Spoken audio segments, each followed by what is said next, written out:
Fate is an ARPG currently free from Prime Gaming, if you've got a Prime membership, via the good old game store until the 22nd of June 2025. This is in the vein of games like Diablo, though it's a bit more kid-friendly.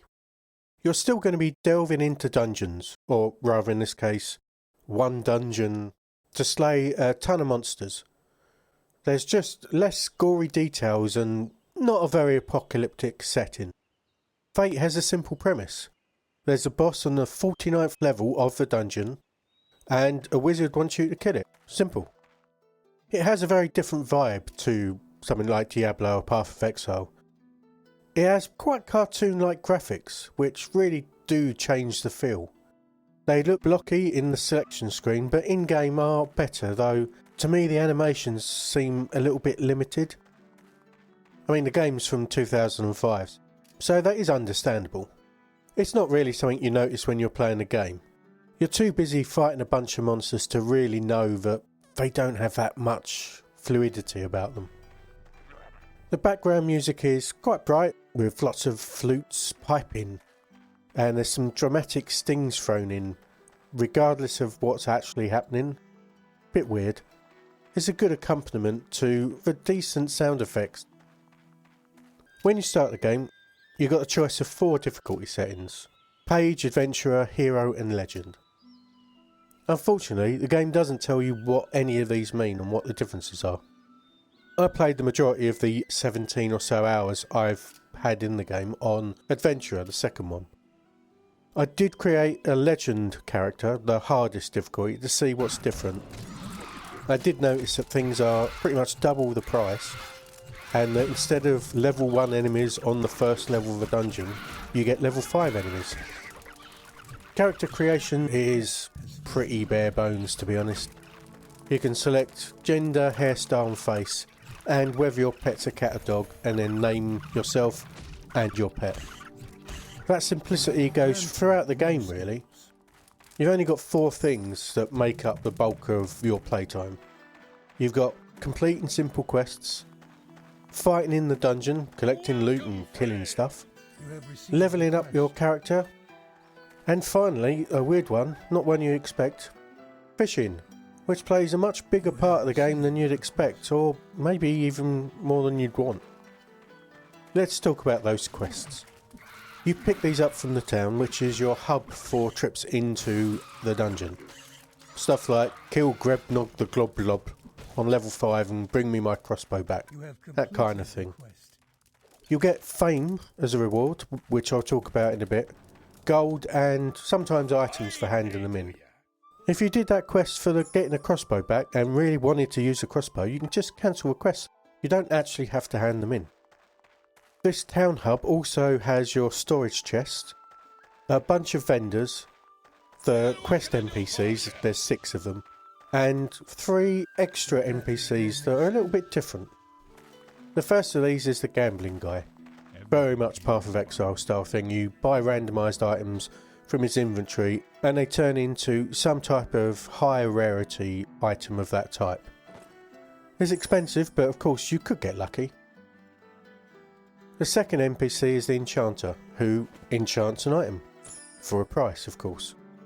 Attempt there is an important word because sometimes he won't give you anything.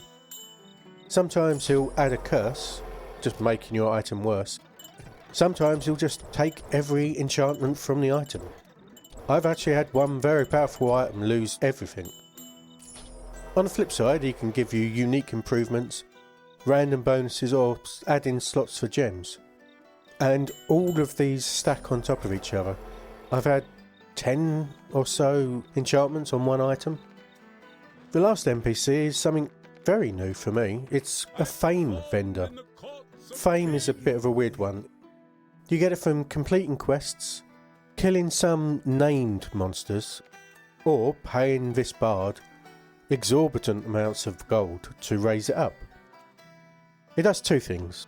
Sometimes items have requirements for a specific fame level for you to be able to use them, but most importantly it gives you extra skill points to improve your character. That's a big deal because you don't get a lot of them when you level up. So let's talk about levelling your character. You've got 4 basic stats: strength, dex, vitality and magic. Respectively, they increase the amount of damage you do with weapons, how well you land and avoid attacks, how much stamina and HP you have, and how much damage spells do and how much mana you've got. It's all pretty simple and pretty standard. As if to make up for its simplicity though, you've got 15 skills to choose from. 8 of these are weapon skills which improve your hit rate and damage. Crit, dual wielding and shield are also pretty obvious. And then you've got 4 magic skills. Spellcasting increases how quickly you cast spells. Attack magic increases the damage on your offensive spells. Defense magic improves the length of time shield spells or resistance spells last, but it also increases the amount you heal with healing spells, which wasn't entirely obvious to me. The last one, charm magic, should just be called summoning magic, because it increases the time summoned creatures stick around. Every time you level up, you get 5 stat points to put into your strength, dex, vitality and magic, but only 2 skill points. So you really do need to specialise right from the beginning. You also don't get that many levels. Going up a fame level gives you an extra 4 skill points, which is fine early on because the bard doesn't charge you like ridiculous amounts, but it soon becomes extremely expensive to raise your fame level via the bard, and also very slow to increase it any other way. This does leave you a bit skill point starved, but you can increase your skills with the loot. And I got things to say about the loot. Loot is completely randomised on top of a certain set of templates.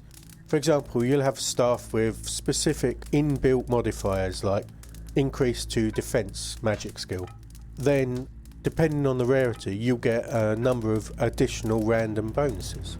And they are completely random, which means you can get a spear that gives you an increase to your sword skill, which you're not using. Or you'll get an item that has really high strength requirements, but boosts magic skills. And you can't use it because you're putting all your stat points into magic, not strength. It makes creating a build harder than it needs to be, just because there's so many potential enchantments that can be put onto an item. You can use the enchanter in town to try and upgrade a good item into a great one, but obviously you risk bricking it completely. It also needs gold, and gold is pretty hard to come by until quite a long way into the game. Most of the items I found as drops for the first, 10 hours weren't worth more than a few hundred gold. Some of them were maybe like 2, 3, 4k. Contrast that against the fact that the base level of an enchantment is 10k per try. Obviously you're not going to get to that kind of level selling stuff that's worth a couple of hundred. Weirdly, fishing is the answer? Sounds weird, but it really is. Fishing is definitely the best way to make gold and gear yourself up. You can only fish at certain fishing points, but they're scattered throughout various levels. I found millions of gold's worth of items within like maybe half an hour of fishing.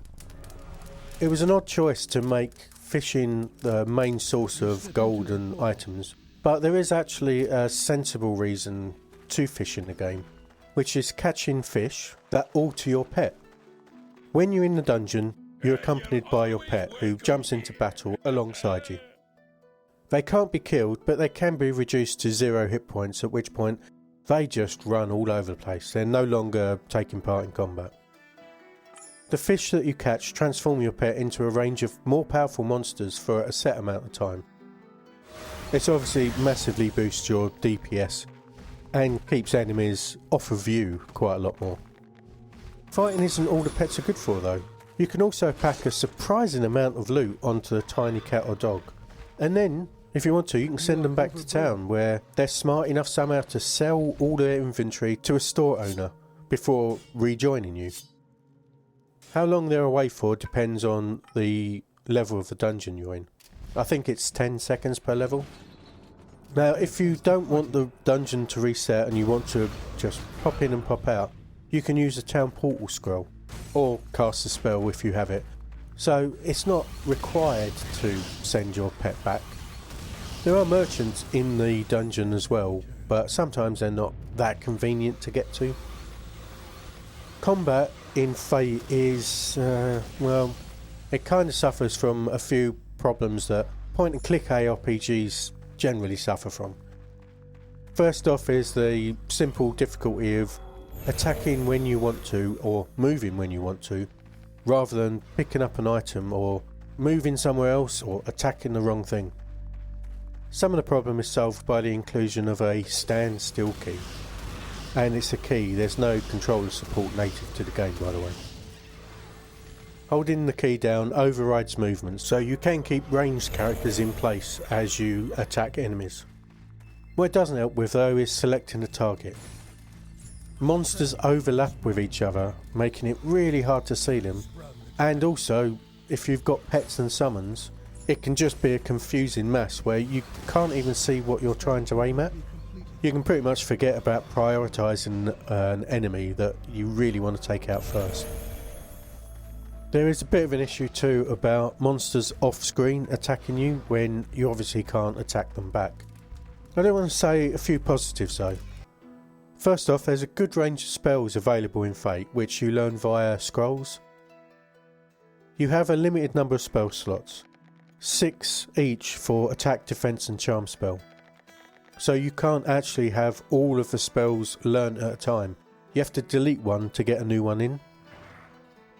Spells do have a required level of your magic stat to be learnt, so you can't be summoning high level monsters to fight for you even if you have the money to buy the scrolls from the vendors. A really nice feature is the option to assign function keys to whatever spell you like. I had different fire, electric and healing spells on different function keys, which meant that if I come across a mob with immunity to fire say, I could switch to my lightning spell and take them out, or really quickly switch to a healing spell and heal me and my pet up. I also like the way the game deals with dying. You get 3 options. You can lose gold and fame to respawn where you were, which is not ideal because, as I said before, fame's pretty hard to get. Alternatively, you can pay gold to be teleported down a few levels, which is obviously pretty dangerous, because if you died on level 25, level 28 isn't going to be easier. The last option is to just drop all of your gold and be teleported a few levels up to an easier level, hopefully ones you've already cleared. This is a lot safer of course, and you can always pick your dropped gold up, provided you can get back to it. There are a decent range of monsters that have to be dealt with in specific ways, which keeps you on your toes in the dungeon. Nothing crazy, just like different resistances. By level 25 in the dungeon, I felt like I'd kind of seen all of them, and I was now just encountering elite versions of the ones I'd already seen, rather than new creatures. The game's age is noticeable in a few ways. I mentioned the lack of controller support, but there's other things like you can't set the resolution above 1920 by 1200 wide, and you can only make setting changes in the main menu. There's no way to change anything once you're in the game itself. You can't even change the sound levels. The worst thing though for me is the fact that you can't respec at all. So if you assign any of your points wrong, or you pick up a perfect weapon that you really want to be using but you didn't spec into it initially, that's tough luck. From my understanding, because I've not done this, if you complete the game by killing the boss down on the 49th level, you can create a heritage character and pass an item on to them. But other than that, there's no way to share loot between characters. Fate can get hectic at times in a fun way, but I'm not going to be defeating the boss. The loop of grabbing quests, diving into the dungeon and trying to get loot just isn't that compelling to me. The limited amount of skill points you get for levelling up really makes it important to get those skills on gear. For me, the loot situation is not fun. It's just too unfocused and random for me, and that makes it drawn out and time consuming. It's fun when you find an item worth a couple of million gold, but much less fun when you realise that it doesn't work for your build and you need 3.5 million to raise your fame to the next level to get a few more skill points. The game started to feel like a slog to me. I enjoyed a fair bit of my 17 hours in there, since the game's not without its good points, but there was too much fishing involved for my liking. If you enjoy completely randomised loot in an ARPG, I'd say, really? Why? But then I'd say, you might want to try out Fate, it might work for you, but it's not a game that I can really recommend. Okay, that's all from me on this one. My fate has been sealed. I mean, uninstalled. Thanks for watching, and I'll talk to you soon. Goodbye.